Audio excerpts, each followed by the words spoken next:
Dave Aronberg, great to have you back here on Mea Culpa. Look, so much going on. Let's just cut right to it. Government is shut down. People are hurting. Washington doing nothing but pointing fingers. And once again, the American people are left holding the bag. So I want to start by asking you, we're literally staring down at yet another government shutdown. This one already forcing agencies like the FDA, the EPA, and other agencies to scale back, leaving families without critical services. From your vantage point, what are the first real-life consequences that Americans are going to feel? It's a good question, Michael, because Social Security checks are still going out. That's always the first place you go. But I just think when the government is shut down, you're not going to have the day-to-day interaction. You need to call someone at a federal employee. They're just not going to be there. You know, the checks will go out, but as far as the services that we count on, you know, you need to talk to someone, for example, at the IRS. Not only are you not going to be able to get someone now, you may not be able to get someone in the future because the Trump administration has cut so many people from there. So this is part of an overall strategy to doge the federal government, that what could not be accomplished via doge could be accomplished now. On the other hand, really, the Democrats are forced into this. This was not something the Democrats wanted, but they just couldn't capitulate any further. And they've been run over by Trump and his administration. And the Democratic base has said enough is enough. Stand up for yourselves. And that's where we are. And it's so routine these days to have these things. You remember the last time we had it? It was also under President Trump, right? We didn't have this under Biden. I think it was 2017, right? Or was it 2018? So what's crazy is that you have the person who is the art of the deal, supposedly the best deal maker, is the only president where we've had these shutdowns in recent memory. Well, I think we also had one under Obama, if I'm not mistaken. That's years ago, though. You know, how many years ago but is that? It's still my recent memory. You know, but here's the thing, right? Understand, I'm not a fan of Chuck Schumer. Never was, never will be. He threw the towel in. He capitulated last time. And so what did you expect Republicans were going to do? You know, I heard Jamie Gangle say this, and it's an adage that I remember. I had a history teacher, didn't like him either, in 7th grade. And he used to say the same exact comment. He was talking about something very different, though, when he was saying, don't play chicken with a guy who's willing to crash his car. And that's exactly who Donald Trump is. Now, of course, my history teacher at the time was trying to make it seem like, oh, he's a tough guy, right? You know, that he doesn't care. He's willing, you know, to crash the car. Don't fuck around with him. But it's very different when you're talking about Trump here. He is willing to burn the country down for what he wants to accomplish. And why Democrats didn't take that into consideration and figure out how to push this. We knew this was coming. This is not a surprise to Republicans. It's certainly not a surprise to Democrats, and it certainly isn't a surprise to independents. So why not try to figure out how to water down the poison so that we don't end up in a situation like we're in right now? Well, what's amazing is that the people who are most vulnerable are going to be generally Trump voters, people who are in the rural communities who don't have, who depend on federal services. For example, how about military families? Military families you would think would largely have supported Trump, possibly, but you know that they're required to work without pay even as they keep working. It's crazy, right? Or they're furloughed.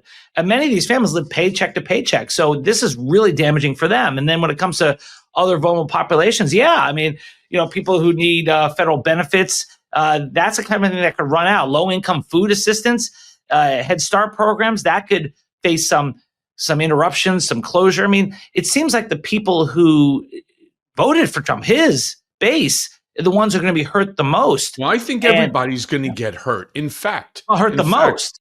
I think it's hard to quantify who's going to get hurt the most.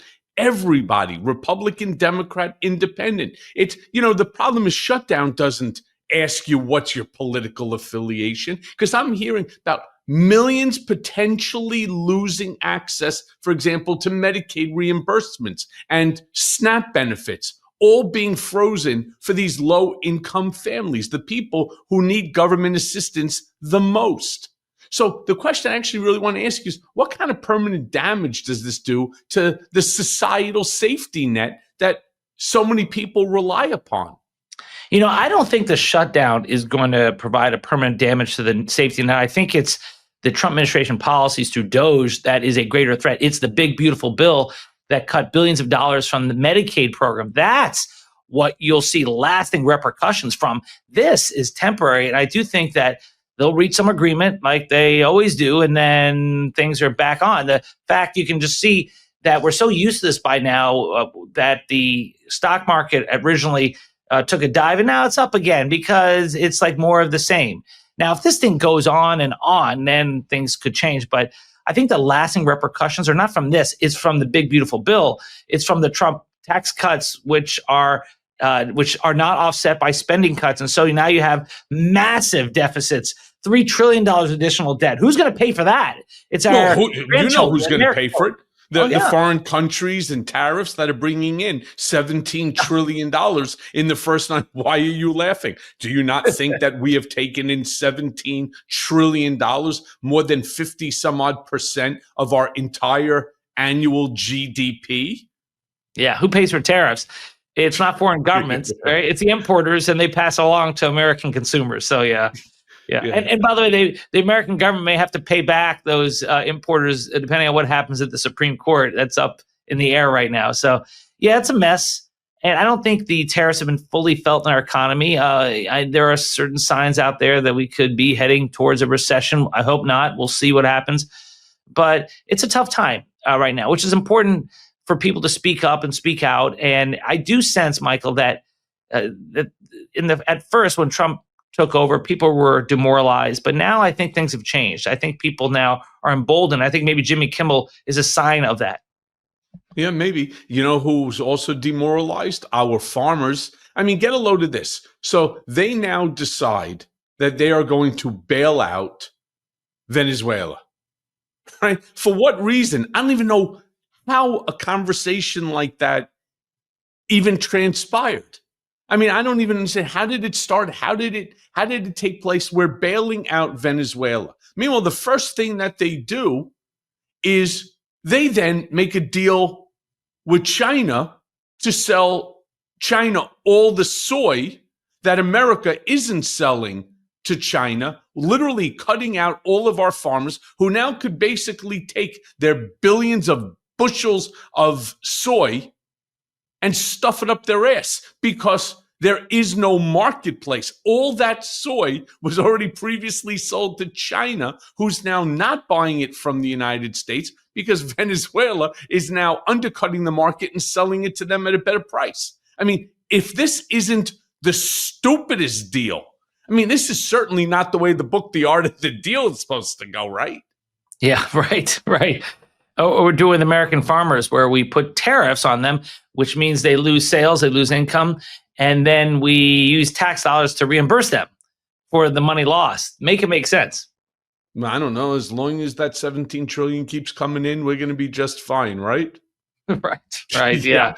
Don't spend that money yet.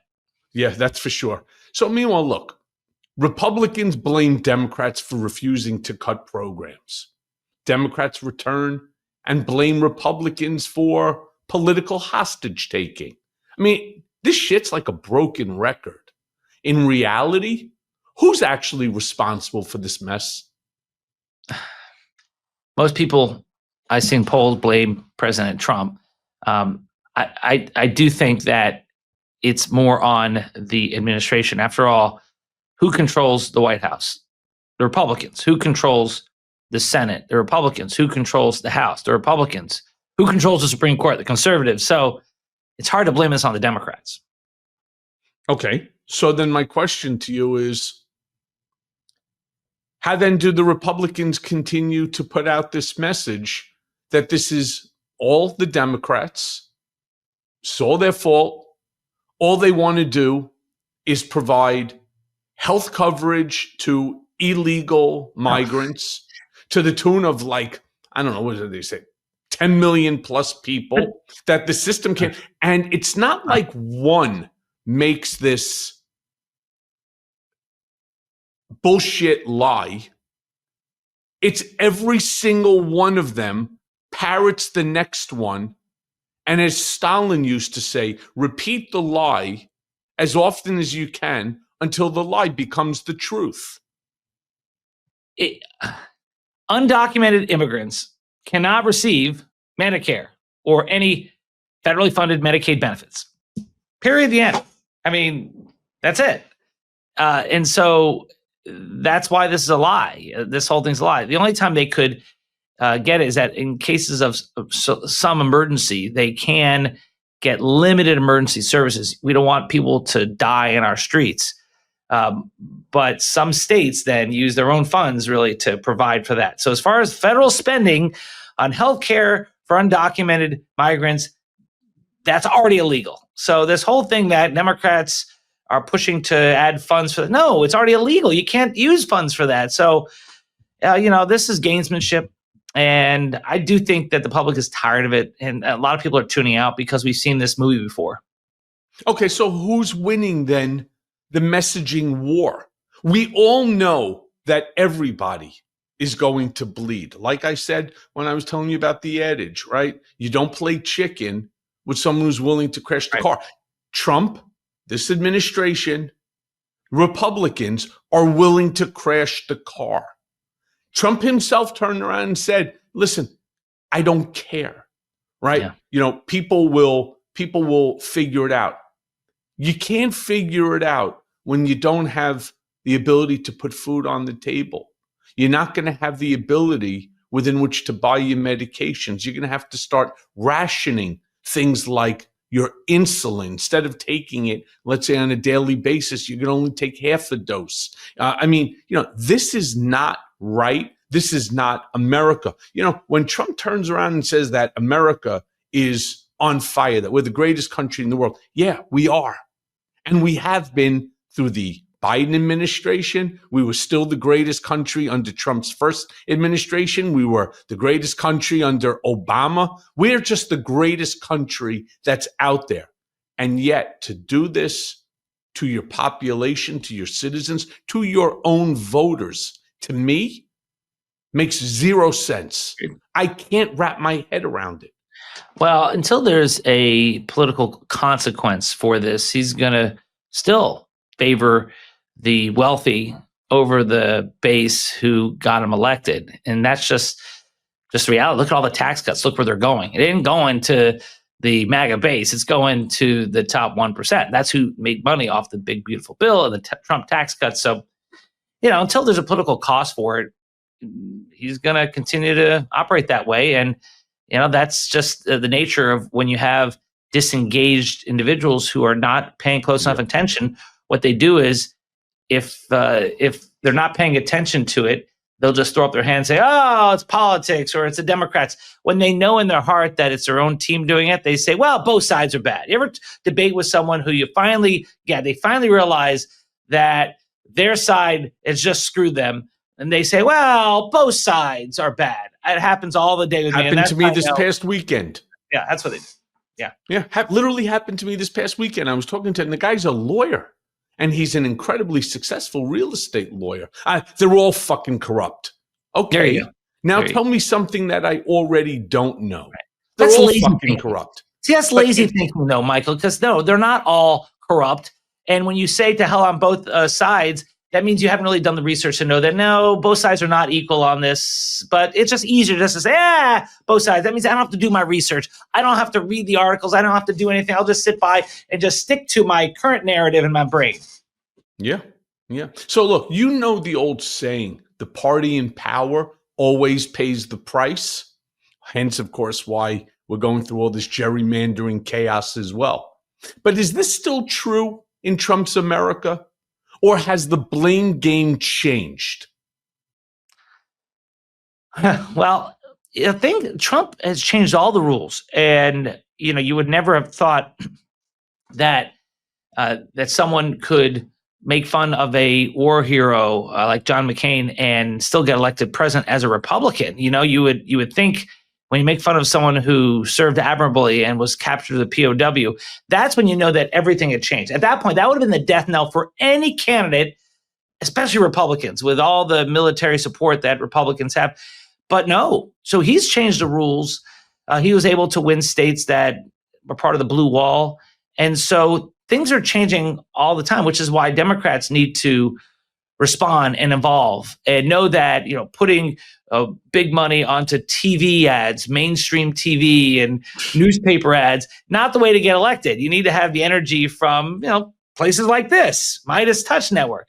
And I think that Democrats are starting to get it, but there was a learning curve there. We were behind the eight ball. The Republicans were out there focusing on voters who did not vote frequently, infrequent voters, motivating them, while we were going on TV talking to voters who always vote and their side won. Right.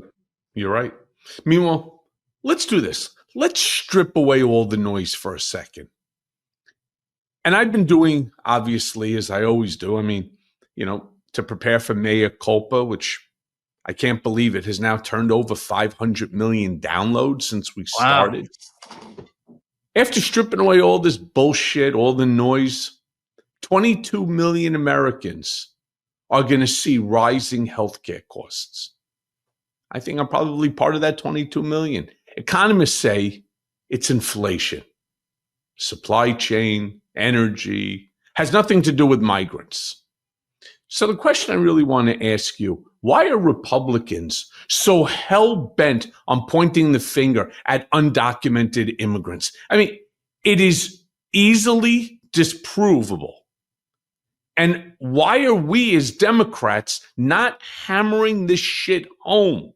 If you are one of those 22 million Americans, open up your ears, open up your eyes, see what I'm showing you, and listen to what I'm telling you.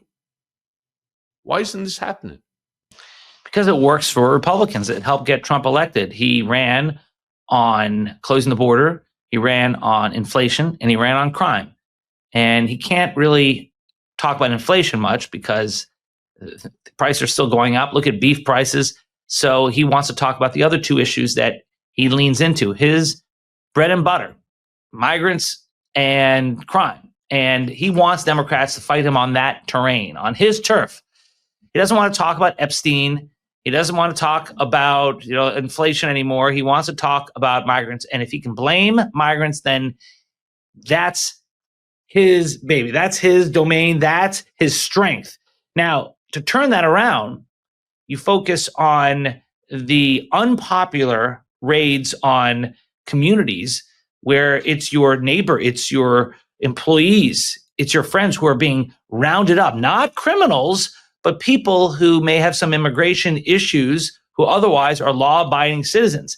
That's unpopular. And that's how you need to shift the narrative and talk about that. Because if you go on his terrain and you start debating whether migrants should get access to government-paid health care, you're losing. He's going to win on that issue, right? If you're going to talk about crime and how we don't need any additional enforcement, law enforcement in the streets in our big cities, you're losing on that. The way to answer that too is to flip that on its head. People don't like having the military in our streets, but you want to recapture the crime issue by saying, you know what we should do? We should fund the police, not defund the police, fund the police. Right. Whereas the other side is saying, no, just put the military in our streets. Well, if you really support cops, aren't you telling cops that you can't do the job well enough? So we're going to put the military in our streets, which is illegal in most places. So that's why you got to be careful, because they're good at spinning things, and there are ways to respin it to take these issues back. Mm-hmm. Yeah. But look, let me be blunt for a second here, right? Because Republicans are out there, every single one of them. And every morning they get a list, talking points, if you're going to be a surrogate on television. And this goes to members of Congress. This goes to Joe Schmo, right? It goes to whoever's going on TV. Doesn't make a difference. Whoever is speaking to media, use these terms, speak about this. Republicans are hammering the point that these illegal migrants are draining the system. But here's the funny thing. Most of these Republicans, especially the MAGA Republicans, I'm not so sure that they see this as even being legitimate. Now, I know that their people are saying it, and so they parrot it simply because they're fucking stupid. Most of them have like 3 teeth and 4 brain cells. But they know exactly what this is. Because as you just said, these people reside in their community. These people are working, in fact, alongside of them in construction. These people are out there picking the fields, the farms of strawberries and berries and whatever else that they're out there doing. They're doing certain jobs that Americans truly don't want. You know what they know what it is? They know that it's pure scapegoating. Yeah. And yet they say nothing. They do nothing. Why? Well, it's an advantage when you can put your slogan on a bumper sticker. Deport illegals. 2 words, easy. No, mass deportation now. Or mass deportation, right. Mass deportation now, right? That's always an advantage. When you have to explain, you're losing. That's an old adage in politics. When you're explaining, you're losing. So you have to be able to push back with your own catchy slogans and your own framing of the issue, where if you have to respond to things with a 12-point PowerPoint presentation and over 8 pages, you're losing. And so you've got to be able to turn around on them. And you can, though, because no one wants the troops in our streets, right? You just don't want that. Cops in our streets, yes, but no one wants troops in our streets unless there's a exigent circumstance, which isn't felt yet. So when it comes to migrants, yeah, you're right. You're right.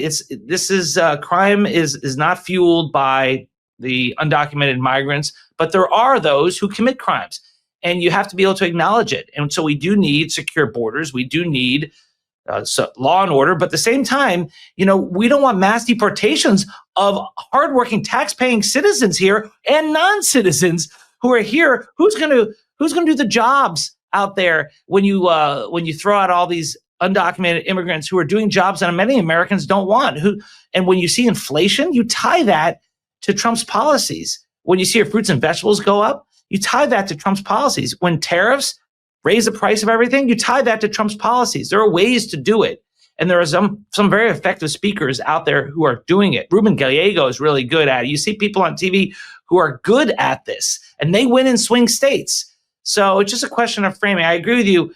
Chuck Schumer's not the best mouthpiece for this. Here's a couple of 3 words that I use all the time. Tariffs are taxes. Yes, of course. How about consumers pay tariffs? Right? I mean, just keep hammering it home. Every single time you go to your big box store, every time you go to the grocery store and you take a look at your receipt, you think it's a fucking mortgage payment. It's out of control already. You go, like I was talking to my buddy, Lev Parnas, and he had just gone to the store to buy his kid back to school supplies.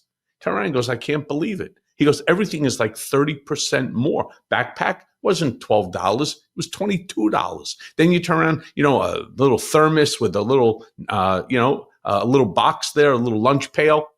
It was like $25. He goes, $25? Since when? He goes, these things used to be $7. Well, what do you think? Because, stupid, tariffs are taxes. And consumers pay tariffs. Just get used to it. So when they turn around and tell you, no, you're not paying the tariffs, you have to turn around and say, well, if you're lying to me about this, what else are you lying to me about? And you know what, David, speaking about lying, there's a bigger danger here than just the shutdown. And I want my listeners to really hone in on what I'm saying here, because the danger isn't just about the shutdown. It's the leaders who are deliberately lying about the causes of the pain. Who do you think is doing more damage here? Politicians freezing funding, or the ones who are bending reality to sell the narrative? The politicians continue to live in their own reality. That's why people are so disenchanted with politics and politicians. They're spewing their talking points. They seem to be so detached from the rest of us. That's why the ones that show authenticity are the ones that seem to be doing best these days. And wherever you are on the ideological spectrum, people want authenticity. It's one thing that Trump has been able to convey to his supporters, and he does it by getting in trouble with things he puts out on social media and things he says. But his supporters, hey, he's real. Our side's had a problem of looking too wonky, of just reciting the talking points and not being real. And you do see some messengers, especially younger Democrats, are out there breaking through that. And that's the appeal. And that's where we are as a society these days. No one wants these over-rehearsed, poll-tested politicians. They want real people. And there are real people on our side. And I think that you're starting to see people speak up and speak out, and the whole getting demoralized and being scared and thinking it's all going to happen anyways. Those times are over. That's not happening anymore.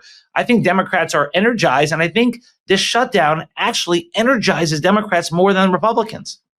Well, we hope so anyway. Look, then we've got this wackadoodle circus with the military, right? Just to change topics. Because nothing screams democracy like turning generals and admirals into stage props. Pete Hegseth, the other day, ordered 800 generals and admirals to drop everything. Drop everything that you're doing, our safety, our security, and show up at Quantico. No phones, no secure comms, nothing. Just your body. Come from absolutely the opposite side of the world, as far as from fucking Australia. For what? What does that move tell you about how this administration sees their power? Well, it was so self-indulgent. You had the Secretary of Defense calling all these military leaders from across the country, at great expense, by the way. The world. They had to fly in from all across the world to sit there and listen to a rah-rah speech, it was on General, like Patton from the movie Patton, next to the big American flag. And there was this one really awkward moment where Hegseth says, our enemies are going to learn the term FAFO. And he pauses for applause. And the generals are generals. They sat there silently because they don't appreciate being brought in, taken away from their important duties to be used as political props. And that's what it was. And that was just, there have been a lot of low moments in this administration. That was one of them, because that was just unneeded, unnecessary, and just a bad look for him to be lecturing these individuals who have given their life to our country, given their careers to our country. These are true patriots. Lecturing them how they're a bunch of fat beardos. That's terrible. Right. It was unbelievable. Because I want to, okay, since you brought up the fat, he then, meaning Hegseth, mocked fat generals. He mocked them. Told officers who disagreed. Told officers there who disagreed with this pep rally to resign. And then he turned diversity into a punchline. Would you turn around and say this is military leadership, or do you think it's intimidation on full display? Is that what they were trying to do? Intimidate them into loyalty? I think it's because Hegseth is leaning into his strength, which is as a speaker. He was a Fox News pundit. That's what he did. He was not a military general. He's a veteran, but he's not been in military leadership. And so this is what he knows to do. He knows how to speak. He knows how to talk in sound bites. And so he's leaning in to his strength, knowing that he's been criticized roundly for leaks, for his behavior, his issues with stupidity, alcohol, just losing competent people within the Department of Defense. And so here he is trying to reassert himself and say, all right, he's going to lean into what he does best. That's what he does best. But even that was not a good show, because the American people are left wondering, like, what was this about? Why are they all flown in to listen to a motivational speaker? What, Tony Robbins wasn't available? This is not what we do in our country. We're not North Korea. We don't all sit there at attention and applaud wildly to the boss. And to the general's credit, they didn't like being used as political props. They didn't applaud wildly at any of these lines. And when Trump and Hegseth were given some political bait out there, the generals did not take it. No, they did not. Meanwhile, Trump then steps onto stage talking about turning cities into training grounds, egging on confrontation with protesters. He turned around and he goes right back to his stump speech. I really won the 2020 election. I was the president. 45, really 46, and now 47. He goes into this whole scenario about how, this hoax and that hoax. I mean, how dangerous is this rhetoric when the military is literally standing at his back? He is still the chief. Yeah. He's a commander in chief. And remember, he did that to the Boy Scouts when he had to speak to the Boy Scouts about how the election was stolen, how Hillary's terrible. It makes people uncomfortable when he does that. But that's who he is. I mean, by this point, it shouldn't be a surprise. We're used to it. It's too bad that the generals had to be taken away from their important work to be part of that. And it's also bad for the country had to see that, because you want to assume that the leaders of our country have at least a minimum level of competence and are actually in it for the right reasons. That showed neither. I mean, these folks, these generals, these admirals, they've always, for the most part, acted apolitical. Yeah. And now you're there, right, forced to sit into what could have easily been done by a Zoom call, a secured Zoom line, or something like that. Why they had to fly them from the other side of the planet to be there for this stupidity, this abuse, because it really was, in many cases, especially with Hegseth's speech. Trump's was just no different than what he said. The only thing he didn't talk about, golden showers, something I think he spoke to, at a school at one point. It's the only thing he didn't talk about. He brought that up before? He did. He talked about it. He goes, some people like that. I don't like that. Oh yeah, because of what was in the Steele dossier. Yes, exactly. Which, by the way, is bullshit. So look, as far as I'm concerned, these military leaders, these admirals, these generals, they try to be apolitical. Yeah. But it's impossible to be apolitical when you are sitting there and you're basically being told, okay, this bullshit with facial hair, unless you're a SEAL. Right. We're going back to the old days, right? When facial hair was no good. If facial hair is no good, I don't know, maybe tell your vice president that. If being overweight is a problem for a general who may be in his late 60s, early 70s, I don't know, maybe speak to the commander-in-chief and let's get him onto a diet too. This episode is brought to you by Prize Picks. You and I make decisions every day, but on Prize Picks, being right can get you paid. Don't miss any of the excitement this football season on Prize Picks, where again, it's good to be right. Now, I'm not going to lie, I've been cleaning up pretty well on Prize Picks this year. This week, I'm looking at the board and I'm selecting Patrick Mahomes for more than 2 passing TDs. Prize Picks, it's simple to play. Just pick more or less on at least 2 player stats. And if you get your picks right, you could cash in. Play Prize Picks to get action on football in more than 40 plus states, which include California, Texas, and Georgia. Prize Picks, it's the only app that offers stacks, meaning you can pick the same player up to 3 times in the same lineup. So you want to pick more on Josh Allen's pass yards, rush yards, and touchdowns? Now you can pick all of them in the same lineup, but only on Prize Picks. Follow other Prize Picks players directly on the app and copy their lineups in just one click. Whether it's a friend, a celebrity partner, or just someone whose picks you like, hit the follow button and check out every lineup they create in the new feed tab on Prize Picks. On Prize Picks, how you play, it's up to you. If you want flexibility, choose flex play, where you can get paid even if one of your picks misses. And if you want the biggest payouts, go for the power play. So no matter how you play, Prize Picks is a great way to put your takes to the test. Prize Picks puts their users first, so all withdrawals are fast and secure. Prize Picks offers Venmo, Apple Pay, MasterCard, and more for quick and easy deposits into your account this football season.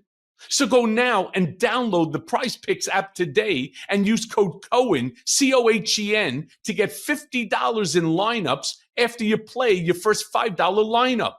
Again, that's code Cohen, Cohen, to get $50 in lineups after you play your first $5 lineup. Prize Picks.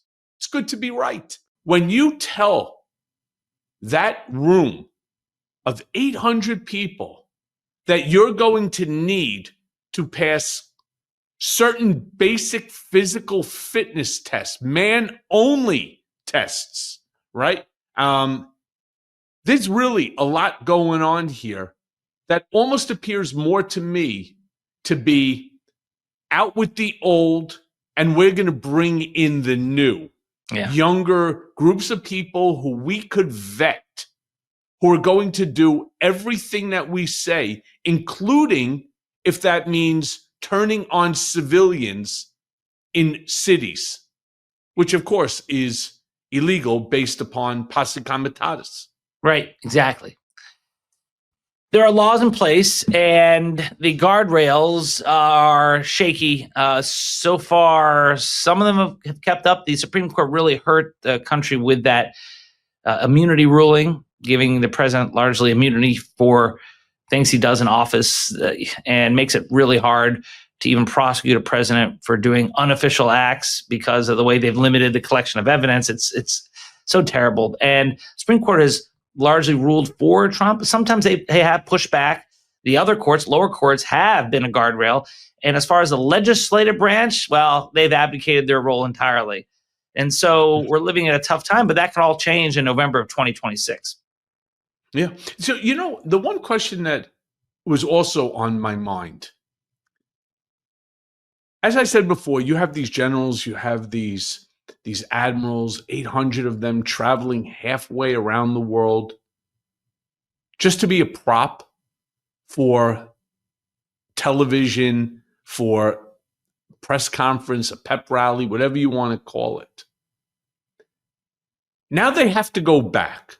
And I don't care if, Quantico, which is in Virginia, if you have to fly now to California, you have to fly to Arizona, you have to fly to England, you have to fly all over the world, back to Australia, another 24 hours. What do you think that this does to the morale inside, for example, the Pentagon or the DOD, right? The DOW, the Department of War? Yeah, it is demoralizing when you have been taken away from your important duties to be flown to the other side of the country or the other side of the world for a pep rally, a political pep rally. But these guys are professionals. And I do think that they are resilient and they'll go back to their duties. But in the back of their mind, they're thinking, wow, I'm never going to enforce an illegal order. That's something you're taught in the military. And in their mind, they're probably thinking, I wonder if that day will come. No, you think? I mean, of course it's going to come when you start having the military patrolling the streets like it's Fallujah. Well, you realize that there's going to be an order at some point in time. Well, so far the courts, which have ruled for Trump in the Ninth Circuit, they ruled for Trump using the National Guard. The courts have stepped in, but they've allowed it. So it's not an illegal order yet. At some point, they could be ordered to shoot civilians. That would be an illegal order. We don't want another Kent State massacre. So let's hope that day never comes. But I do take some solace, Michael, knowing that the courts have ruled both ways on Trump's stuff. In some cases, the Supreme Court's even ruled against him. But at least the courts have shown they're not going to roll over like the legislative branch. We are supposed to have three co-equal branches of government where one side does not dominate over another, but the legislative branch has voluntarily emasculated itself, leaving only two branches of government left, and the judiciary is providing some guardrails. Not perfect, but without them, Katie barred the door. This would be an autocracy. Yeah, I mean, this is crazy. I mean, I want people to understand you're there watching in Quantico. The optics, inarguably, was campaign theater. Campaign theater with uniforms front and center. Every one of them directed, by the way, to show up in their full military gear. The question that I'm sort of pondering here is, how dangerous is that shift for civil military trust? I mean, does it not now turn around and say to our civilians, can we trust? Look, too many Americans right now don't trust our legislative branch. As I said, this lawyer turned around and his response to me, they're all fucking criminals. They all steal. Every one of these politicians are no fucking good on any side.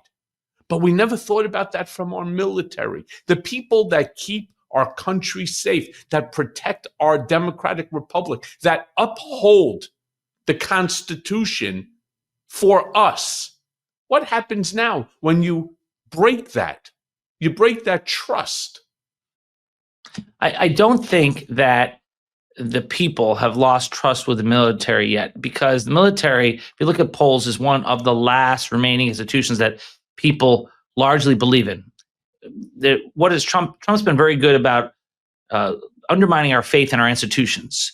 Don't believe what you see and you hear, believe me. And the military, though, because of the way they comported themselves under the first Trump administration and the way they reacted at this pep rally, I think will give people confidence that they're not going to enforce illegal orders. They're not going to shoot citizens in the streets, and they're not going to become a political arm of the White House. Now, could that change? Of course. But I don't think the military embarrassed themselves in that pep rally. I think the people conducting the pep rally did it to themselves. Except we don't know what the future holds, right? We don't know whether or not you have a bunch of racists who will follow whatever stupid ass order Pete Hegseth gives them, including shooting at protesters and so on. I mean, because I heard that inside the Pentagon, a lot of officials privately saying that this meeting was not just stupid, but it was pointless theater. Of course. So I'm going to ask you, Dave. Yes, I know it was. So if you were advising military leadership, what warning signs would you have raised? Well, they are taught, and they're really good at the structural hierarchy, so they know not to, jump out of their chain of command. And since the president is the commander in chief and the secretary of defense is right below him, when he calls a meeting, you attend it. But you also have control over your emotions. And when they're trying to goad you into political support, into a rally, and you sit there with your hands on your below yourself, so you don't even make the mistake of clapping inappropriately, then I think it's a sign of strength for the military, not a sign of weakness. I think it's a sign of independence, not of capitulation. And so I was not worried about the way the military acted. I was worried about the way the Secretary of Defense acted. Because I heard a lot of people turn around saying, you know what, if that was me, I would pick myself up and walked out. Fuck that. Yeah. I'm not going to be lectured. Imagine, I used the example to somebody too. I can't believe that they sat back and they took it. My dad was a head and neck. He's retired now. Head and neck reconstructive surgeon. All right. Chief of ENT reconstructive surgery at major hospital here in New York. Right. Imagine a resident telling him what to do. That's kind of like the Pete Hegseth is the resident, and these generals are the chief of, right? They're the chief of the department. Yeah. You don't turn around, you fucking arrogant schmuck and a half, right? With your makeup and your eyeliner, you and that other idiot Shady Vance sitting there. You're going to lecture a 30 plus year, 40 year military veteran, right? About who's achieved 1, 2, 3-star, whatever it might be, or admiral. You're going to lecture them about military? Arrogant prick. You have a way with words, Michael. You say things a lot differently than I do. But I understand the outrage. It was I've gotten really in trouble in the courthouse for unseemly. saying things like this. I'm sure you have. But that's why it makes us an effective podcast host, because you speak your mind. And I agree with you that this was unseemly. But I did not expect a military officer to walk out. That would be so antithetical to everything that they've been taught, that they've learned, that's their whole credo. And it's not illegal what they did. If they were told do something illegal, then you walk out. But there, you're just brought in for a pep rally, and you sit on your hands and you listen, and then you leave, and then you get back to your day job. Have you ever been in the military? No, I was not. Have you ever been in the Boy Scouts? I was not in the Boy Scouts. No. All right. So then I trump you because, for lack of a better term, I was a Boy Scout for 3 days. So 3 days. Yeah. So based upon my experience in right, I mean, I didn't even get the handbook. It was that was supposed to be the next reading. So look, I want to transition again for a quick second because I don't know what the hell I'm talking about here, right? And while all this is happening, again, and the reason I brought that up about the military with this civilian, the trust and so on, is because we're now seeing more erosion of trust. Trump's DOJ deciding that now is the time to start with the enemies list. And they started with James Comey, throwing him back into the spotlight with an indictment. Now, you have heard me turn around and say, I was on MSNBC and I stand firm with what I said. I think Comey's a prick. All right. I think Comey likely broke the law, and I think Comey will likely be held accountable. That's just my opinion. But I know, Dave, you've seen the playbook. Trump's DOJ, they indict Comey, looking for accountability. But many, many pundits claim that this reeks of payback. At least that's what the three hosts of the MSNBC show were turning around and saying, it's not true. It reeks of payback. What's your reaction? Payback. So damn you. I don't even know why the fuck I have you on this podcast. So here's the thing. I'm with you that Comey has done things that are improper. He did leak. In fact, he was called out on that by the Inspector General. He did intervene in the 2016 election that likely cost Hillary Clinton the election by going against FBI internal policy and speaking out about a pending case when he reopened this investigation because of the Anthony Weiner emails and then told the world about it right before the election. Hillary Clinton believes that's what cost her the election, and I don't disagree. So James Comey's made a bunch of mistakes. Did he lie to Congress? No, because he has always talked about how he has disclosed stuff to Daniel Richman, his bestie, the guy who worked with him at the FBI, who he used as a conduit to the media. The way he answered Ted Cruz and Charles Grassley's questions, they were not lies. It was not perjury. It was not a false statement. Now, some of the questions were inartfully worded, and could there have been confusion on the answer? Sure. But to prove false statement, you got to show that the person knew what the question was and intentionally lied. And there's no way, based on everything I've read, that prosecutors are going to be able to prove that in a court of law. This case is going nowhere. In fact, I don't think this case even gets to a jury. I think the judge is going to throw it out because of Donald Trump's own words on social media as vindictive prosecution. We know that Trump wanted Comey prosecuted. He hates Comey. We all know that as fact. And that we know that he pushed his attorney general and the U.S. attorney to prosecute Comey. And when the U.S. attorney refused, he fired him and appointed a loyalist, someone who has never prosecuted a case, Lindsay Halligan, who's a property lawyer, and ordered her to prosecute Comey. That's like the definition of vindictive prosecution. Okay. So it's very funny because that's the exact same thing that Eamon and Elise Jordan turned around and said when I was on MSNBC. And my comment to them, as I'm going to respond to you, isn't that the identical thing that was done to Donald Trump by Tish James? Did she not go ahead and run her entire campaign on getting Donald Trump, on bringing him to justice? So if in fact that case managed to survive, Donald Trump was found guilty, was civilly charged, why does Comey then get a pass?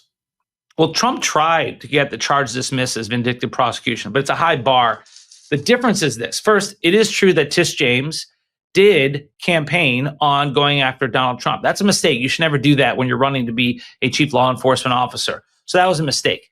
But then the question is, were the charges legitimate? Did they have an independent basis beyond the vindictiveness to actually charge this person? Now, had she ordered, because of her promise to the public, and she ordered a prosecutor charge him, and the prosecutor said, no, there's nothing here, and then she fired that prosecutor, installed a loyalist who had never prosecuted a case, and pretty much hand walked that loyalist over to file the charges. But But Tish James didn't handle the case either. There was other career prosecutors. So Lindsay Halligan doesn't have to be the one who's going to prosecute it. In fact, Alvin Bragg didn't show up even to court for 1 or 2 out of the 3 days that I was just on the stand.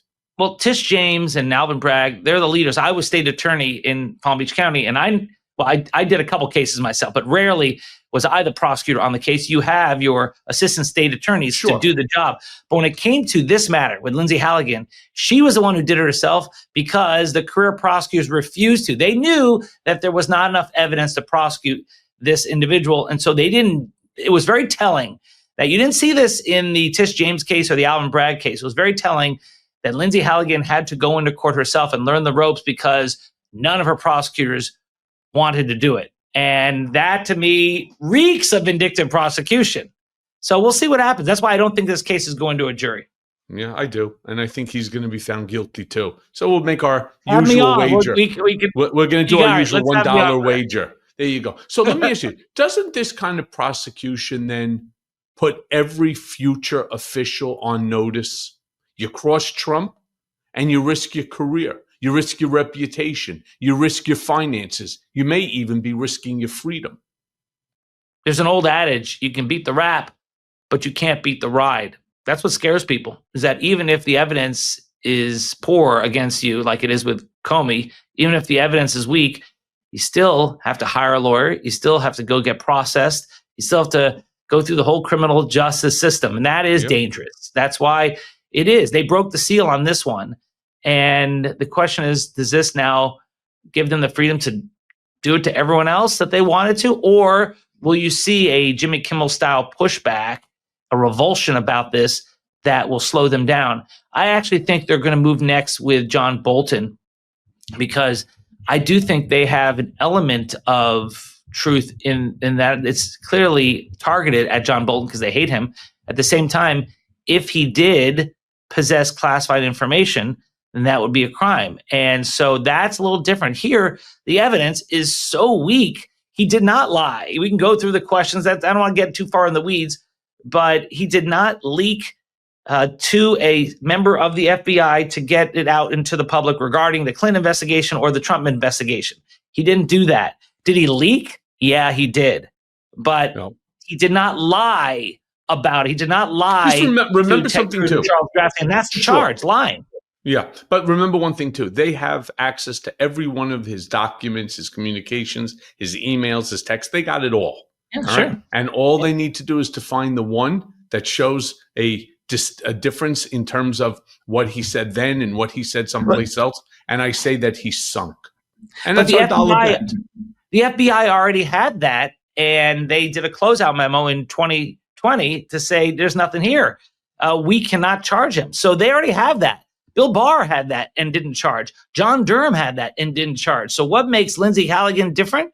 I'd say it's politics. Well, I agree with you, but they're actually looking to find the info. So let me say this, because the Mea Culpa, we go by real fast in the hour here.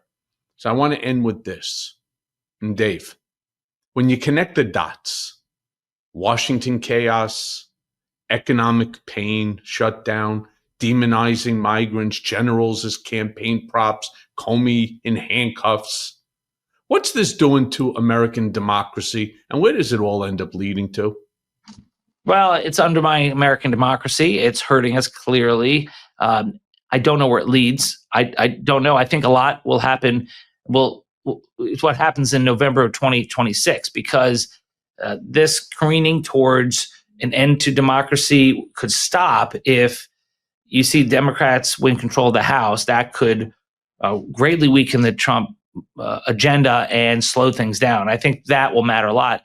And Trump knows it. He knows that the midterms are incredibly important. That's why they're trying to change the rules of the game, move the goalpost by gerrymandering so that they can maintain control of the House and defy the historical trends, which shows that the party that's out of power gains seats in the legislature. I don't think the Democrats will win back the Senate, but I do think that the Democrats will win the House with or without the gerrymandering that's going on. And then I think it's a game changer. So I am not as pessimistic as so many others. I think that our country has been through a lot, civil war, for example, but I think that we will be resilient enough to overcome this. But it is a difficult time, without a doubt. Yeah. Dave Aronberg, thank you, my brother. Always good to see you. We're going to have to do some more of these. We're going to have to do some more Substacks together. Appreciate you. I guess we're going to have to wait and see. Yeah. Well, let's do it again. Thank you, Michael. Thank you, brother.